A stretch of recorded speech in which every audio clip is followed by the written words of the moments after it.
महाकुंभ से मुसलमानों और अखिलेश को दिक्कत क्यों? गिड़गिड़ाए मुसलमान, अखिलेश परेशान। नमस्कार, कैपिटल टीवी देख रहे हैं आप। मैं हूं आपके साथ हर्ष भारद्वाज। महाकुंभ पर अखिलेश यादव का झूठ सामने आ गया है। सनातन महाकुंभ में जहां एक तरफ मुसलमानों की दुकानों पर नो एंट्री की खबर सामने आई और मुसलमानों को दर्द हुआ, तो वहीं अखिलेश को भी दर्द होने लगा और इसलिए अखिलेश यादव महाकुंभ को लेकर कई झूठ फैलाने में लग गए हैं। जिसके बाद हर सनातनी ये पूछ रहा है कि आखिर अखिलेश यादव और मुसलमानों को महाकुंभ से इतनी दिक्कत क्यों हो रही है, क्योंकि अखिलेश जहां महाकुंभ को लेकर झूठ पर झूठ बोल रहे हैं, तो वहीं मुसलमानों को महाकुंभ में सिर्फ सनातनी जो पहुंच रहे हैं वो रास नहीं आ रहे। सबसे पहले बात करते हैं अखिलेश यादव के झूठ की, उसके बाद बात करेंगे सनातन महाकुंभ से मुसलमानों को आखिर बार बार दिक्कत क्यों हो रही है उसकी। अखिलेश यादव ने सोशल मीडिया पर 3 वीडियो शेयर कर योगी सरकार पर सवाल उठाए हैं। पहले वीडियो में पंटून पुल दिखाए गए और पूछा गया कि 22 में से सिर्फ 9 पंटून पुल पर ही क्यों काम हो रहा है।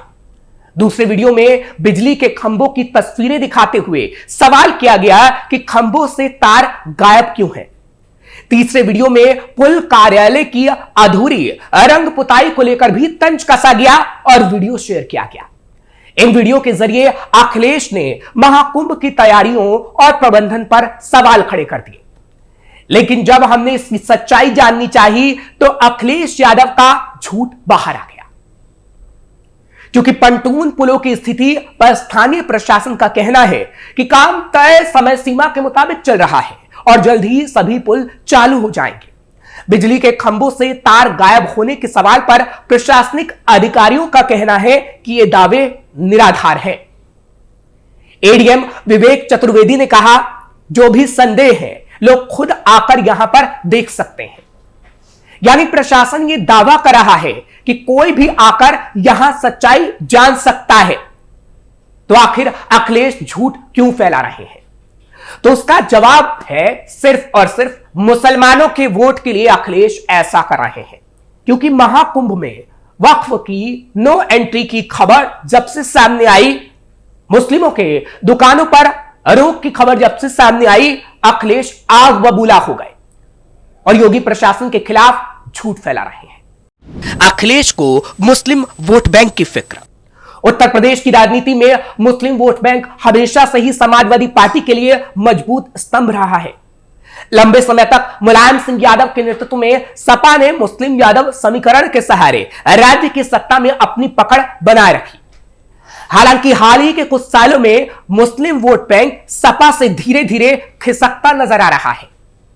इस बदलते राजनीतिक समीकरण को लेकर अखिलेश ने एक पहल शुरू की है, झूठ बोलने की। पिछले विधानसभा चुनावों के दौरान सपा का प्रदर्शन उतना अच्छा नहीं रहा जितना वो चाहती थी। मुस्लिम समुदाय ने कुछ क्षेत्रों में सपा की बजाय एआईएमआईएम, आजाद समाज पार्टी जैसे अन्य विकल्पों की ओर रुख किया और उन्हें वोट किया। बसपा और कांग्रेस जैसे दलों ने भी मुसलमानों के बीच अपनी पैठ बनाने की कोशिश की। यह स्थिति अखिलेश यादव के लिए चिंता का विषय बन गई। इस पर काम करते हुए अखिलेश ने कई कदम उठाने शुरू कर दिए हैं, जिनका मकसद मुसलमानों को फिर से अपने साथ जोड़ना है। सपा से छिटकने वाले मुसलमानों को वापस लाने की कोशिश अखिलेश यादव कर रहे हैं और इसलिए इस वक्त महाकुंभ को लेकर जहां अखिलेश झूठ फैलाने का काम कर रहे हैं, तो वहीं दूसरी तरफ महाकुंभ में मुसलमानों की नो एंट्री की बात जब से सामने आई और यह बात जब से हो रही है, अखिलेश को दर्द हो रहा है। यह तो बात हुई अखिलेश की। अब बात करते हैं मुसलमानों की, क्योंकि महाकुंभ के दौरान दुकान लगाने को लेकर मुस्लिम व्यापारियों की अपील इस वक्त चर्चा में है। उनका कहना है कि गंगा जमुनी तहजीब के तहत उन्हें भी मेले में व्यापार करने का मौका मिलना चाहिए। हालांकि साधु संत इस पर सहमत नहीं है। उनका कहना है कि कुंभ मेले में मुस्लिम व्यापारियों पर भरोसा करना मुश्किल हो गया है और ऐसा नहीं होना चाहिए, जिसका मुसलमान विरोध कर रहे हैं। हालांकि साधु संतों का इस पर अपना तर्क है। साधु संतों का कहना है कि अब यह कुंभ ज्यादातर व्यापारियों का कुंभ हो गया है। देश के कोने कोने से व्यापारी यहां आते हैं। दुनिया भर में कुंभ की प्रतिष्ठा है। वहां से भी कई कॉरपोरेट के प्रोफेशनल आते हैं। सबका मकसद होता है कुंभ के जरिए अपने व्यापार को बढ़ाना और अपने उत्पाद के लिए ग्राहक तलाशना।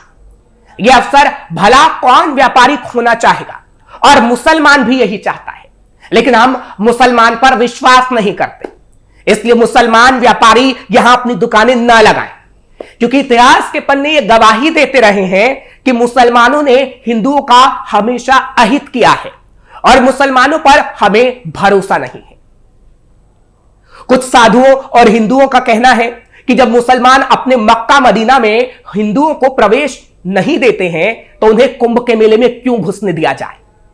पहली बात तो मक्का और मदीना दुनिया भर के मुस्लिम समुदाय की आस्था का केंद्र है, वह कोई मेला नहीं। अपने आस्था केंद्रों में विधर्मियों के प्रवेश को कोई नहीं चाहता और हम भी नहीं चाहते। ऐसा ही लगातार साधु संत कहते आए। हिंदुओं के भी कई मंदिरों में मुसलमानों और ईसाइयों के प्रवेश पर रोक लगी है, तो कुंभ में ऐसा क्यों नहीं हो सकता। साधुओं का तो यहां तक कहना है कि भुवनेश्वर के लिंगराज मंदिर में यह साफ तौर पर लिखा हुआ है कि मुसलमानों को न आने दिया जाए। पुरी के जगन्नाथ मंदिर में तो प्रधानमंत्री इंदिरा गांधी तक को नहीं जाने दिया गया था। कुंभ मेला भी परस्पर मिलन का आयोजन है। दुनिया भर के लोग यहां आते हैं, मिलते हैं, धर्म चर्चा करते हैं, इसलिए कुंभ में मुस्लिमों के बैन का हम हमेशा समर्थन करेंगे। जिसके बाद मुस्लिम समुदाय शरणार्थियों के खिलाफ भड़का हुआ है। हाल ही में इसका विरोध किस तरीके से हुआ वो आपको याद ही होगा, जब ऑल इंडिया मुस्लिम जमात के राष्ट्रीय अध्यक्ष मौलाना मुफ्ती शहाबुद्दीन ने महाकुंभ के संबंध में अखाड़ा परिषद के उस प्रस्ताव की आलोचना की थी जिसमें महाकुंभ मेले में किसी भी मुसलमान के व्यापार करने पर रोक लगाई गई। उन्होंने कहा था कि मैं चाहता हूं कि कुंभ का माहौल शांतिपूर्ण तरीके से संपन्न हो। मौलाना ने कहा था कि अखाड़ा परिषद का फैसला हिंदुस्तान के करोड़ों लोगों को गहरी चिंता में डालने वाला है। एक ऐसा कदम है जो न केवल धार्मिक सहिष्णुता को कमजोर करता है बल्कि समाज में विभाजन का कारण भी बन सकता है।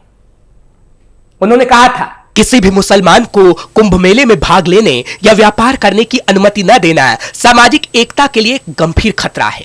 कुंभ के मेले में किसी भी मुसलमान को दुकान लगाने की इजाजत नहीं दी गई।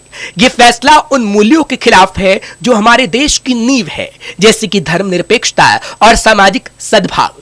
जब हम एक समाज के रूप में एक दूसरे के साथ मिलकर रहना चाहते हैं तब इस तरह के फैसले निश्चित रूप से समाज को तोड़ने की दिशा में एक बढ़ता कदम है। तब इस तरह के फैसले निश्चित रूप से समाज को तोड़ने की दिशा में कदम बढ़ाते हैं। अगर समाज में विभाजन पैदा हुआ तो इसका प्रभाव देश की एकता और विकास पर भी पड़ेगा। यानी मौलाना और अखिलेश दोनों इस वक्त योगी सरकार पर भड़के हुए हैं, लेकिन आखिर मौलाना ये कब समझेंगे कि योगी के खिलाफ अखिलेश सिर्फ झूठा प्रचार प्रसार कर रहे हैं, मुसलमानों को उनके विरोध में ला रहे हैं। मौलानाओं को यह भी पता होना चाहिए कि जिस तरह योगी सरकार हिंदुओं के लिए काम करती है उसी तरह से हर एक वर्ग के लिए काम करती है। हालांकि यह बात अलग है कि मुस्लिम समुदाय के प्रति योगी आदित्यनाथ का रवैया हमेशा तल्ख रहा है। इसका अंदाजा उनके हाल ही में दिए गए बयानों से लगाया जा सकता है। कुछ दिन पहले उनसे मुसलमानों को टिकट देने के बारे में सवाल पूछा गया था, तो उन्होंने जवाब दिया था कि समाजवादी पार्टी हर सीट पर मुस्लिम उम्मीदवार उतार दे, उससे कौन रोकता है। लेकिन एक बात वो जरूर कहते हैं कि उनकी सरकार संसाधनों और योजनाओं में हिस्सेदारी देने में धर्म के आधार पर कोई भेदभाव नहीं करती। यही वजह है कि जन कल्याणकारी योजनाओं में मुसलमानों को उनकी आबादी के अनुपात से भी ज्यादा हिस्सेदारी मिल रही है। यह बड़ी बात है। योगी ने कहा था कि उनकी सरकार तुष्टीकरण में यकीन नहीं रखती। कुछ दिन पहले योगी आदित्यनाथ ने यह भी कहा था कि प्रधानमंत्री आवास योजना और आयुष्मान भारत जैसी योजना में 19% आबादी वाले मुसलमानों को 35% हिस्सा मिल रहा है, लिहाजा उन पर मुसलमानों के साथ भेदभाव करने का आरोप लगता है, जो कि गलत है। लेकिन मुसलमान यह बात नहीं समझता। जब योगी से पूछा गया कि अगर आपको पूछा जाए कि मुसलमानों के साथ आखिर आपका क्या रिश्ता है, कोई रिश्ता है भी या नहीं है, योगी ने भी इसका एकदम सीधा जवाब दिया था। उन्होंने कहा था मेरा वही रिश्ता उनके साथ है जो उनका रिश्ता मुझसे है। उत्तर प्रदेश सरकार में मुस्लिम मंत्री रहे हैं, केंद्र सरकार में भी आरिफ मोहम्मद खान केरल के राज्यपाल के रूप में सेवाएं दे चुके हैं। हमारा किसी व्यक्ति, जाति या मजहब से विरोध नहीं, लेकिन हां, जिसका विरोध भारत से है, भारतीयता से है, स्वाभाविक रूप से हमारा उससे विरोध है। बस यही बात कुछ मुसलमानों को हजम नहीं होती और अखिलेश भी इसी पर कई बार हाय तौबा मचा चुके हैं, जिसकी तस्वीर बार बार सामने आती रही है और महाकुंभ में भी यही तस्वीर देखने को मिल रही है। फिलहाल आपको ये खबर कैसी लगी, आप हमें कमेंट बॉक्स में जरूर बताइएगा। खबर को लाइक करना मत भूलिएगा और हमारे चैनल को सब्सक्राइब जरूर करिएगा।